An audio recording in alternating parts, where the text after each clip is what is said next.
सन्मुख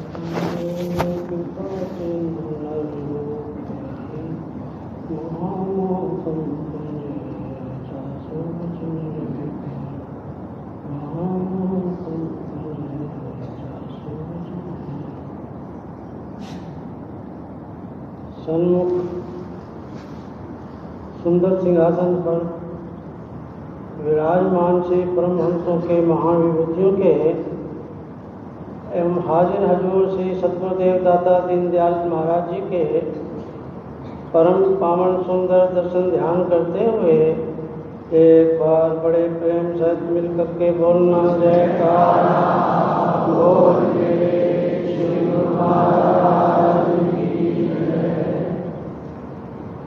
सज्जनों, हमारे परम इष्टदेव श्री श्री 108 श्री पंचम पातशाह जी महाराज जी के परम पावन वचन हैं कि किसी व्यक्ति की कोई प्यारी खास वस्तु, अपनी निजी वस्तु खो जाए, गुम हो जाए, तो उसे बहुत दुख होता है, वो परेशान हो जाता है। जब तक उसे वही निजी प्यारी वस्तु मिल नहीं जाती तब तक वो बेचैन बना रहता है। उदाहरण के रूप में एक बच्चा अपने पिताजी की उंगली पकड़कर मेले में भीड़ में बड़ा खुशी खुशी से चल रहा होता है। जैसे ही बच्चे का हाथ अपने पिताजी के उंगली से छूट जाता है, तो बिछुड़ जाता है, वो बहुत दुखी हो जाता है। सब उसे चुप कराते हैं, लोभन देते हैं, बिस्कुट गोली देते हैं, आइसक्रीम देते हैं, लेकिन वो चुप नहीं होता। लेकिन जैसे ही उसके पिताजी दोबारा मिलते हैं तो वो फिर खुश हो जाता है। ठीक इसी प्रकार जीव भी अपने परम पिता परमात्मा से कई अरसे से, युगों से जिसका वो अंश पिछड़ा हुआ है, इसलिए वो हमेशा दुखी रहता है। ये कब मिलेगा, कैसे मिलेगा? जब इसके बारे में पूर्ण जो जानकार हैं हमारे संत सद्गुरु, उसके चरण शरण में नहीं जाएगा, उनके बताए हुए नियम पर नहीं चलेगा, तब तक ये परम पिता परमात्मा से नहीं मिल सकता। उदाहरण के रूप में कोई व्यक्ति अपने कार से हैदराबाद जाना चाहता है, अगर उसको उसका रास्ता नहीं पता तो वो वहाँ नहीं पहुँच सकता, उसे बड़ी तकलीफ होगी। अगर किसी जानकार को अपने साथ बिठा ले तो वो आसानी से वहाँ पहुँच जाएगा, उसे कोई तकलीफ नहीं होगी। ठीक इसी प्रकार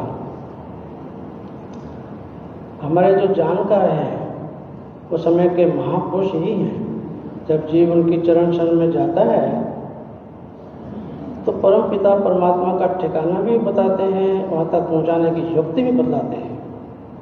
ये तो इंसान क्या करता है कि वस्तु कहीं ढूंढे, कहीं कहे विधि आवे हाथ, कहे कभी तब पाई है जब भेदी लेना साथ। जब भेदी महापुरुषों को अपने साथ ले लेगा, उनके चरण शरण में जाएगा, तो उनके बताए हुए युक्ति से ही वो अपने परमपिता परमात्मा से मेल कर सकता है। जैसे कहा है, परमात्मा से आत्मा जुदा रहे बहुकाल, सुंदर मेला हो गया जब सद्गुरु मिले दयाल।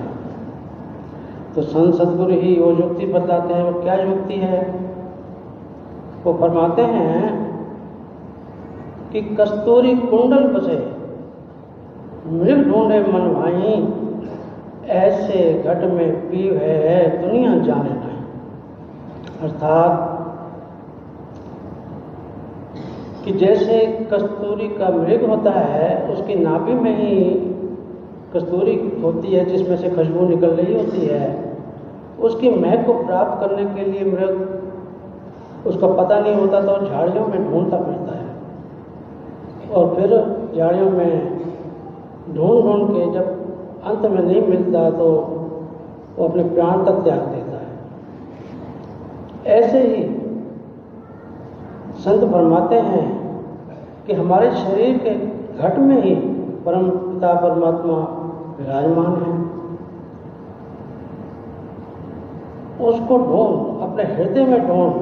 जो सुरती भारमुख हो रही है उसको अंतर्मुख करके ढूंढ। इस बारे में हमारे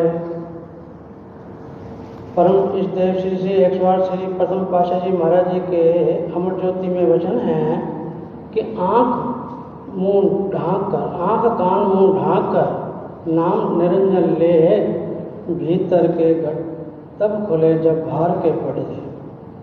अर्थात अपनी सुरती को जो बाहर फैली हुई है इंद्रियों के रस भोगों में, माया के पदार्थों में, मोह माया में, मान इज्जत में, इसको वहाँ से हटाकर नाम में जोड़ दे। नाम में जोड़ देगा तो नाम ही नामी से एक दिन मिला देगा, घट के पर खुलते जाएंगे। सजनों, देखा जाए तो वास्तव में हमारे श्री गुरु महाराज जी ही उस परम पिता परमात्मा निराकार के साकार स्वरूप है। जैसे कि गुरु महिमा में हम गायन भी करते हैं कि श्री परमहंस गुरुदेव जी निराकार साकार, और यही हमारे सच्चे माता पिता ही हैं। बेनती में भी हम आखिरी में पढ़ते हैं, माता पिता सदगुरु मेरे शरण गहूँ में किसकी। अर्थात हम बहुत ही भाग्यशाली हैं जो हमें वक़्त के महापुरुष परमात्मा के साकार स्वरूप जो हमारे सन्मुख विराजमान होकर हमें अपने पावन दर्शनों से, अपने पावन आशीर्वादों से हमें निहाल कर रहे हैं। और यही हमारे परम पिता परमात्मा के साकार स्वरूप हैं। तो हमारा ये फर्ज हो जाता है कि हम अपनी सुरती को इनके पावन चरणों में, इनके ध्यान में दृढ़ कर दें। इनका ध्यान उठते बैठते चलते फिरते अपने हृदय में दृढ़ कर लेंगे तो एक यही हमारे समझो पिछड़े जो हमारे परमपिता परमात्मा है हमें मिल जाएंगे। यही हमारी निजी वस्तु है, प्यारी वस्तु है। तो इसी को दृढ़ करने के लिए ही पावन ध्यान को हमारे श्री गुरु महाराज ने भक्ति के 5 सरल साधन बना दिए हैं। और 2 घंटे भजन अभ्यास, श्री आरती पूजा, सत्संग सेवा, स्मरण और ध्यान, और 2 घंटे भजन अभ्यास और आज्ञा मौज अनुसार सेवा। इसमें हम अगर दृढ़ रह जाएंगे, अपनी सुरती को इसमें पक्का कर लेंगे, श्रद्धा विश्वास से एकाग्रचित होकर इन नियमों की पालना कर जाएंगे, तो सजनों हमारी जो निजी प्यारी वस्तु है वो हमें फिर मिल जाएगी, वो दृढ़ हो जाएगी। इसको ऐसा दृढ़ करके रखना है कि फिर ये पिछड़े नहीं। इसके लिए ही नियमों की पालना करना बहुत जरूरी है। अब नियमों की पालना करते हुए, ध्यान को दृढ़ करते हुए